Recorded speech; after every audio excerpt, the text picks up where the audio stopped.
Hello दोस्तों, आज की मूवी है सीओबोक। ये एक कोरियन साइंटिफिक मूवी है। एक अमेरिकन वैज्ञानिक कार्ल एंडरसन अपने कंप्यूटर पर बैठ के अपनी रिपोर्ट तैयार कर रहा है कि सीओबोक परियोजना को जारी नहीं रखा जा सकता क्योंकि कई एक्सपेरिमेंट गड़बड़ा गए हैं और ये एक्सपेरिमेंट सवालों के घेरे में भी है। पिंजरे में एक पंछी की वजह से वैज्ञानिक अपने काम से विचलित हो जाता है। आदमी एक अजीब आवाज सुनता है और पर्दा हटाता है। उसी समय एक ड्रोन दिखता है और कुछ ही सेकंडों बाद विस्फोट होता है। अपने अपार्टमेंट में एक एक्स इंटेलिजेंट का आदमी जी हियोन एक भयानक सिर दर्द से पीड़ित है। वो आदमी अपने डेस्क पे बाकी दर्द निवारक दवाइयों को खोजने की कोशिश करता है लेकिन कुछ भी नहीं मिलता।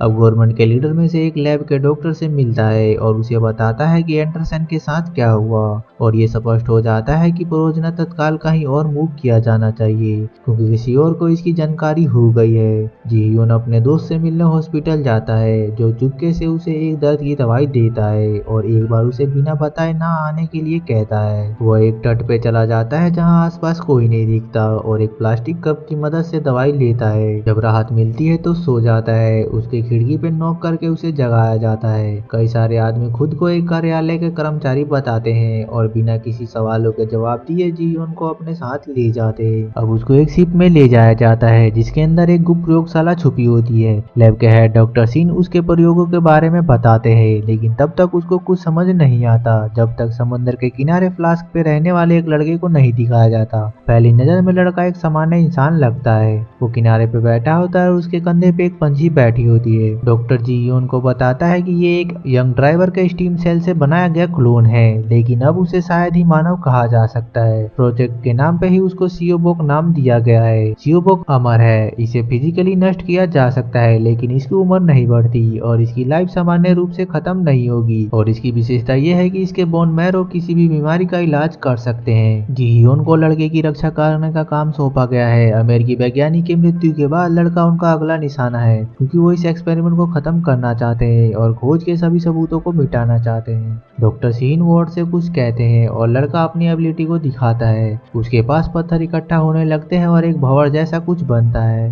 जी हियोन वहां चक्कर खा के गिर जाता है और पता चलता है लंबे समय से उसके दिमाग में एक ट्यूमर है और उसके पास जीने के लिए कुछ ही महीने बाकी है। डॉक्टर जी हियोन से कहता है अगर वो इजाजत दे तो वो उसके ट्यूमर को हटाने के लिए सीओबोक के बोन मैरो का उपयोग कर सकते हैं। जी हियोन को लैब के फाउंडर से मिलने के लिए बुलाया जाता है जिसके सरकार से सीधा संपर्क है। वो उसे स्काउट के साथ लड़के को गुप्त बंकर में ले जाने को कहता है और बदले में वो उसके ट्यूमर को ठीक करने की कोशिश करेंगे। सीओबोक को एक व्हाइट मेडिकल सूट और एक श्वास यंत्र दिया जाता है। फिर उसको और उसके बॉडीगार्ड जीयोन को गाड़ी में बैठा दिया जाता है और कई गाड़ियों के साथ बताए गए जगह पे भेजा जाता है। जीयोन लड़के को जानने की कोशिश करता है लेकिन लड़का उसे बात नहीं करना चाहता। जीयोन नोटिस करता है कि गाड़ी गलत दिशा में चल रही है। तब वो स्पोर्ट से संपर्क करता है लेकिन उसकी प्रतिक्रिया से पता चलता है कि कुछ गलत है। लैब के फाउंडर उनको फोन पे बताते हैं कि बॉडीगार्ड को वैसे ही गुमराह करते रहो जब तक कि उसके अमेरिकी साथी उसके सैंपल को ना ले ले। लेकिन तभी वहां गोलीबारी शुरू हो जाती है और कई स्पोर्ट गाड़ियों को नष्ट कर दिया जाता है। ट्रक सड़क से उतर जाता है और रुक जाता है। अपनी बंदूक को तैयार करके जीयोन इंतजार करता है ताकि पता चल सके कि क्या चल रहा है लेकिन एक स्मोक ग्रेनेड उसके ट्रक में आके गिरता है और जब जीयोन को होश आता है तो अपने हाथों को हथकड़ी की मदद से दीवार से बंधा हुआ पाता है। सीओबोक अपने सीट पे बैठा हुआ है और उसे कुछ समझ नहीं आता क्योंकि वो पहली बार लैब से बाहर आया है। एक अमेरिकी वर्दी में एक सैनिक वहां आता है और सीओबोक को एक इंजेक्शन देने की तैयारी करता है लेकिन सीओबोक चेतावनी देता है कि ऐसा ना करे।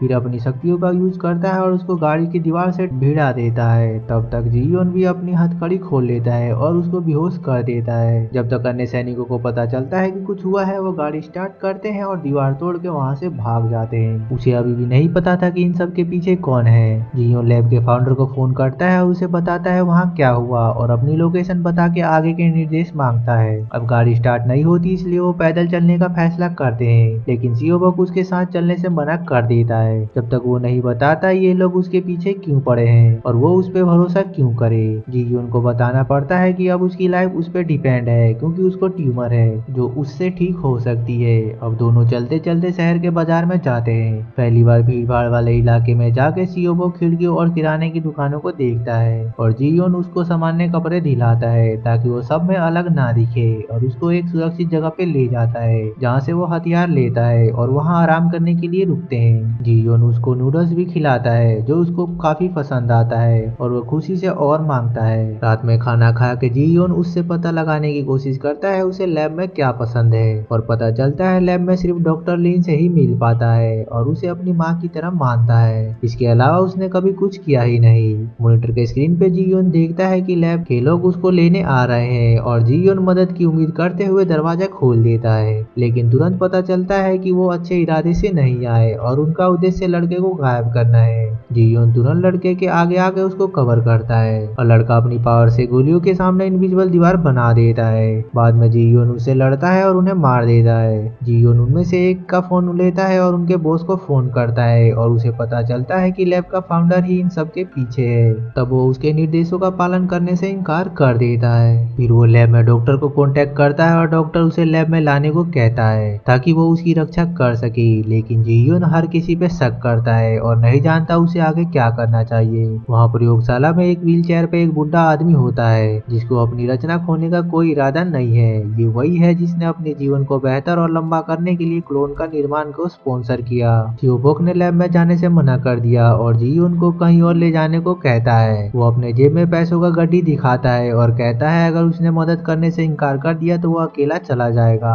जीयोन उसे सही जगह पे ले जाने के लिए मान जाता है, भले ही उसे ये पसंद ना हो। थोड़े ही समय बाद उसे पछतावा होता है क्योंकि वो बीमार फील कर रहा है और उसके मुंह से खून बहने लगता है। लैब का हेड वीडियो की मदद से स्पॉन्सर को कांटेक्ट करता है और उसका कहना था वो उसकी अमेरिकी सरकार के साथ मिली भगत और सैंपल को नष्ट करने के प्लान के बारे में जानता है। दोनों के बीच बहस छिड़ जाता है। फिर बुढ़ा आदमी कॉल कट कर देता है। वो लोग गैस स्टेशन पे गैस भरने के लिए रुकते हैं और जब जीवन का ध्यान भटक जाता है तो लड़के की दूसरे लड़कों से लड़ाई हो जाती है। जीवन लड़के को समझाता है अपनी पावर का उपयोग आम लोगों पे ना करे। जीवन को अपनी कार को समुद्र तट पे छुपाना पड़ता है क्योंकि लैब के रास्ते में बहुत सारे पुलिस वाले होते हैं। लड़का उसे डॉक्टर के पास ले जाने के लिए नाराज है, लेकिन जीवन डरा हुआ है कि अगर डेली दिया जाने वाला इंजेक्शन नहीं दिया गया तो वो मर जाएगा। रात में समुद्र के किनारे बैठ के इस दुनिया में जीवन और मृत्यु के बारे में बातें करते हैं और जीवन याद करता है कि सालों पहले उसने लैब के फाउंडर के लिए एक काम किया था जिसमें उसने किसी को मारने में उसकी मदद की थी। उसके लिए वो आज भी अपने आप को माफ नहीं कर पाता और बाद में जीवन लड़के को उस चर्च में ले जाता है जहाँ लड़का जाना चाहता था। वहाँ उसके असली माता पिता के राख वाले कलश रखे गए थे। उसके बाद लड़का लैब जाने के लिए सहमत हो जाता है, भले ही उसे पता है उसका वहाँ क्या इंतजार कर रहा है, लेकिन रास्ते में ही उन्हें पकड़ लिया जाता है और उसे और लड़के को अनजान लोगों द्वारा लैब में ले जाया जाता है जहाँ वो पहले से ही जा रहे थे। सियोबोक एक मशीन से जुड़ा होता है जो उसके बोन मैरो को पंप करना शुरू कर देता है और एक कुर्सी पे लेट के रंगीन कपड़ों को देखता है जिसमें उसने कुछ बेहतरीन दिन बिताए थे।